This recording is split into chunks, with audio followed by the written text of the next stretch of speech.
Okay, welcome back, everyone. Another week here at DroneDJ. So this week, the top news we've got for you. First of all, the French tourist who's jailed for 8 years for flying a drone in Iran border. And then second one, we have Litchi having actually one of my favorite third-party drone apps finally supporting autonomous for DJI Mini SE and Mini 2 and also the Air 2S. After that, we're going to share a drone video of the week with everyone. And then finally, we're talking about speculation time. We'll see, which new drones we're guessing coming up this year. So, Kirk, let's start with our top story. What do you think Yeah. about this French tourist who's being jailed? So yeah, if you didn't see it, I mean, it got pretty good press coverage this week. The French tourist went off and kind of, I think he was kind of doing the whole van life thing out there. I think that's what was kind of like what's going on out in Iran on vacation around the There was his Turkmenistan. van at the back. Yep, Turkmenistan Iran border area, and did some drone videos. And I get the draw to doing this kind of stuff. I mean, it's crossed my mind just traveling the Well, world in a the van. view is awesome there. You can see it, the Yeah, color, definitely it's a lot, and it looks almost you can almost mistake that for parts of states, right? yeah, it looks a little bit like, I mean, what is it, like, out in, like, Nevada, Utah, whatever, they have stuff like that? Yeah. Like, yeah, like, it definitely doesn't look like it's out in Iran, but it looks really cool. Yeah, it seems like it's a, I scrolled through his Instagram feed, doing a lot of cool stuff, like a really good creator, out there, but, Iran, not necessarily the most safest place to go for, if you're especially if you're like France or European or Western world, citizen. You end up getting But arrested. he did have dual citizenship, which was also the interesting part. Yeah, that is interesting as well. Yeah, I actually, it's weird how that happens. I mean, Iran is a very complicated story when it comes down to international politics and and criminal charges and all that stuff. He ended up getting arrested for these drone flights, which I don't remember if drone flights are even allowed in Iran or not, but pretty much It is being says in sentenced. it says in the report that the specific area he was in was Okay, prohibited. yeah.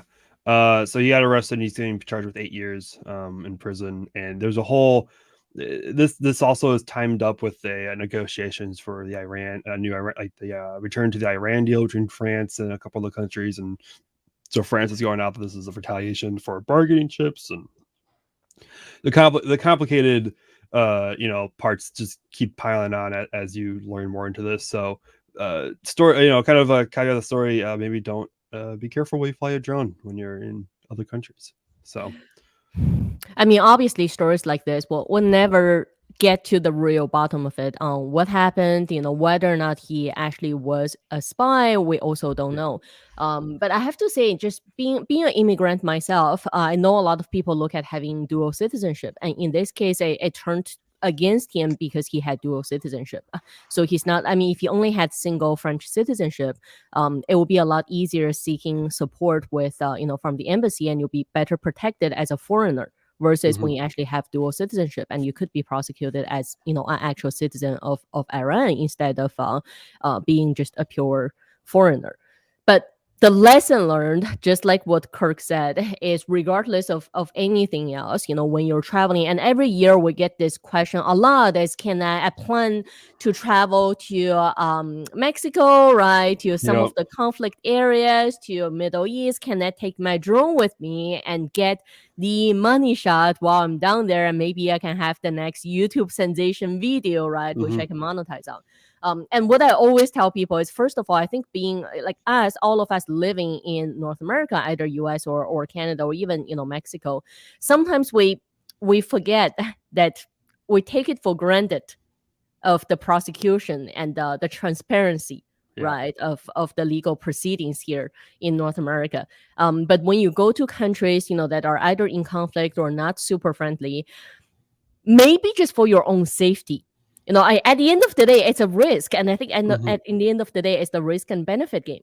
If you think Yeah. you can risk 8 years of your life in a foreign jail for potentially getting the next YouTube sensational video, no one's here to stop you.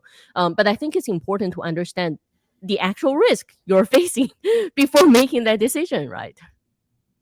Yeah, there's definitely, I mean, plan all this stuff out and know what you're getting yourself into. I Not definitely not feel saying for the that not person. saying that this guy was in the wrong. Just saying like going to Iran is not necessarily the most riskless environment out there. I guess you put it. Yeah. So Especially in high secured areas. yeah, especially in high school. Yeah. So it is kind of bad. I mean, hopefully this situation gets kind of resolved in a good way between the countries. But yeah, we'll look forward to seeing that when that happens. Hopefully. Yeah, we'll bring updates once we hear the end of this. Now, moving on to our next piece of story, we've got Litchi updates. Have you used Litchi, Kirk?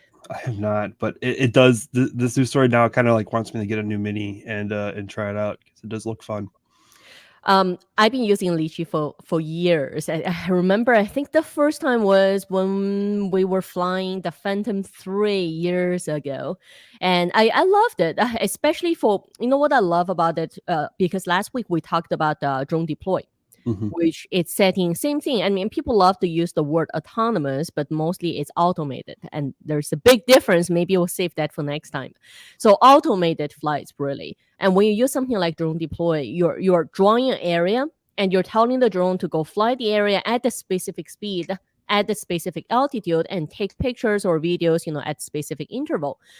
Versus Litchi, you can plot your waypoints. You can have the camera to do different things at Mm-hmm. each waypoint, right? You can plan your flight to the waypoints and back, and you can say have the camera to tilt at such angle from point A to point B, and Yeah. then take a picture at point B or take a video at point C and then come back.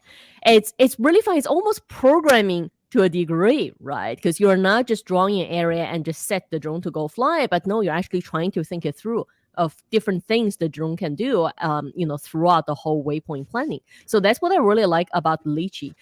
Unfortunately, I mean, we did manage to install the Litchi update for our Mini 2. Just with weather here, we haven't been able to actually take it out to fly. So hopefully, if we hit some nice weather next week, we're definitely looking forward to fully testing it out. Yeah, last week we talked about Drone Deploy's new update to the Air 2S, right? I think it was, and then we kind of like mentioned it'd be really cool to see if this stuff comes down to the DJI Mini series, and yeah, it's pretty much what happened this year. So if you have the Mini 2, the Mini SE, you'll get all these kind of cool features that Litchi has in its third-party app. I sadly have the first iteration Mini, so I don't get these. So I'm kind of playing in the back of my hand, like, do I get a Mini SE and so I can go out and fly this? Because like it just seemed like I'm a programmer by trade. It's like I don't like that programming element. Just even it's just for fun, not even for like work. Just having fun figuring stuff out with this app. So Yeah, a lot of people like to do that, especially if you're going out to fly for photography or for videography. This gives you just so much more options instead mm-hmm. of just flying manually. And what I like is the adjusting. So when you set up the waypoints in Litchi, you don't get it all right in the first run.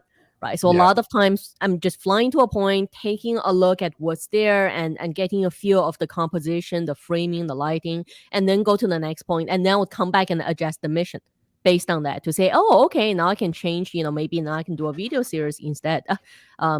It's really interesting. And when we did a lot of the aerial panoramas, so panoramas is when you can have the 360 all stitched together from an aerial perspective. We were using Litchi a lot before DJI actually released the panel function, right? Mm-hmm. From the DJI smart flight features. Litchi was actually the first. There's actually a really active Litchi group also on Facebook, and people share a lot on the updates. Yeah, it's very cool, like kind of third party community that's grown. So Yeah, when we get a chance to fly, when weather allows, we'll come back and share more updates with everyone. Love to hear your thoughts, Kirk, once you start using it. It's weather a little addictive. Yeah, weather is starting to improve here a little bit. It might be a short term improvement, but I might be able to get out and fly this week. So Well, spring can be far. spring things far, but we have pre spring. So Moving on, let me get the video of the week here. Bruce, one of our writers from DroneDJ, he always seems to find the best drone surfing video. Oh yeah, I think he is like kind of in the He is surfing a as well. surfer too. Yeah, Yeah, and so it was kind of the that's true. perfect combination for him to write this article. And um I don't know much about surfing. I do know that there are some epic shots that people can get, and I know some photographers who do surfing stuff, and it's really cool what they do. The gear they have is insane.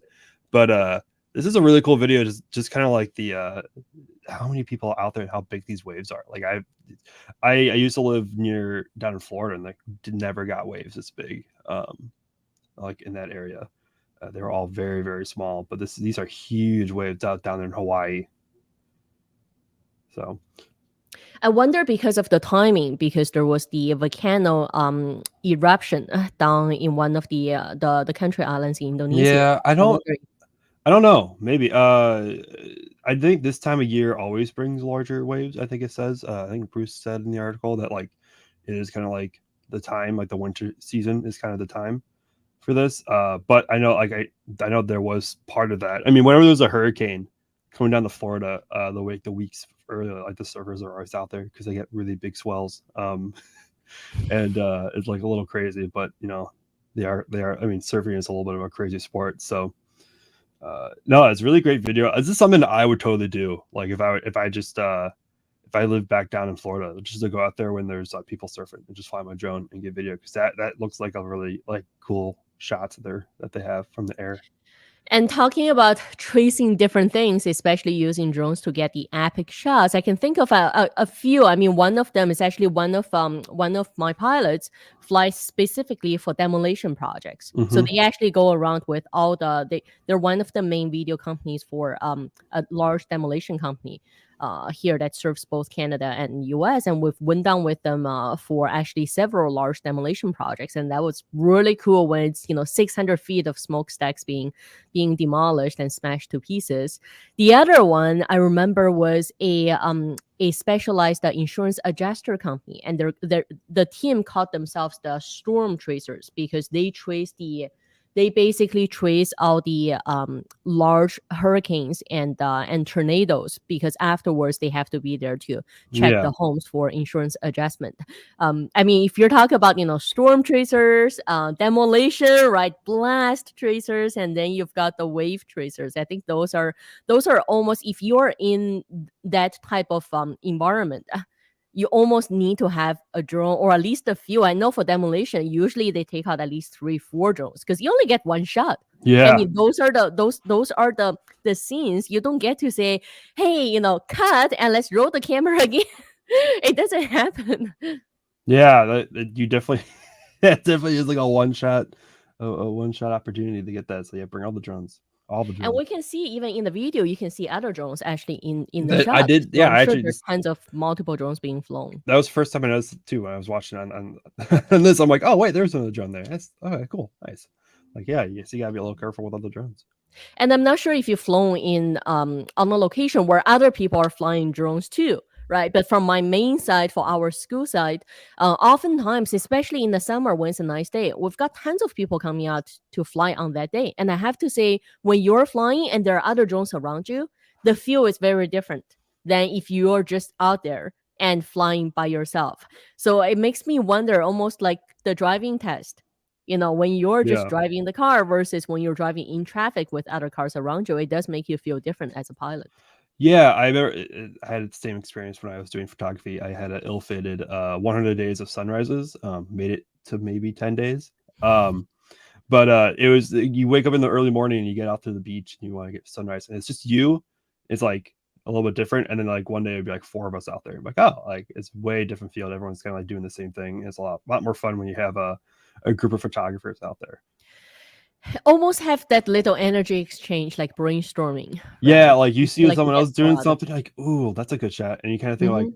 ooh, how can I? Also, there's a little bit of competition. Like, ooh, how can I one up them? Like I can like one up the person like with a different shot. Like, so, yep, I have to say, I'm not a morning person. I really love my me sleep. neither. And the first few years we got into drones from our filming side, the money shots are golden hour, right? Either it's Hmm. sunrise or sunset.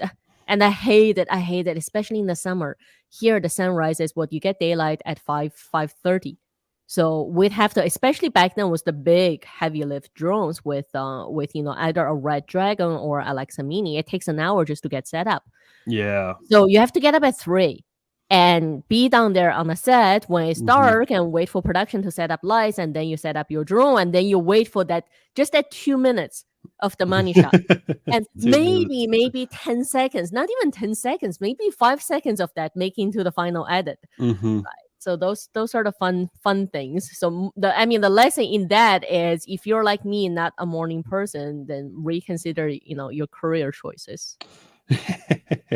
Yeah, rocket launchers are very similar. You get up, it's long hours, and it's like a 30-second launch. It's not even like it's every single time. Every single time. And you do it you continue to do it every single time. You wake up early in the morning, you go out there, you go on base, it launches, you leave. Now, coming up to our final story for this week, I guess it's almost like gossip time. We almost need a little chat room just for gossip of speculation of what could potentially come up. Because the DJI Inspire 2, being discontinued, this is a leak from one of the related parties with DJI, claiming that looking through some of the unofficial documents, looks like DJI is getting ready to discontinue its Inspire 2. And this is in line with our speculation at beginning of the year on what new drones could come out this year. We definitely mentioned Inspire 3, and it feels like this is the year of 3, right? We're suspecting the Mavic 3, the Inspire 3. Could there be a Mini 3? So it seems like the year of 3 if we hit it. This comes from like notorious DJI leaker Acetel LV from on Twitter. So looks like as a notice of the Inspire 2 being discontinued. Of course, earlier this year we had a leak from another person who had some credible stuff, but it's not definitely as reliable as Acetel is. But stated that we're going to be seeing Inspire 3 come out this year. So this definitely, things are falling in line for a new iteration on this drone, rather than being like an Inspire 2 Plus or Inspire 2 Pro or whatever it is. We might be possibly getting a full-on Inspire 3 this year. Definitely. And it also comes down to, normally we see sales of a specific drone before the new one comes out. So I guess we'll watch out to see if the Skydio 2 was on sale for like 2 months for the 2 Plus came out. Oh, it's still on sale. Wow, I guess they really want. I think it is still on sale. Yeah, they really want their market share. Yeah, so 2 Plus is definitely like moving in. So their advertising still shows up on my Instagram feed. Yeah, I kind of called it beginning of December. Like, I think they're gonna come out with a new drone because it's been on sale for a long time, and then they announced a new one. So that's interesting. I mean, from marketing perspective, I would at least change the campaign name or slightly change, a different sell tactics. They could still end up at the same pricing, but people get tired of seeing the same.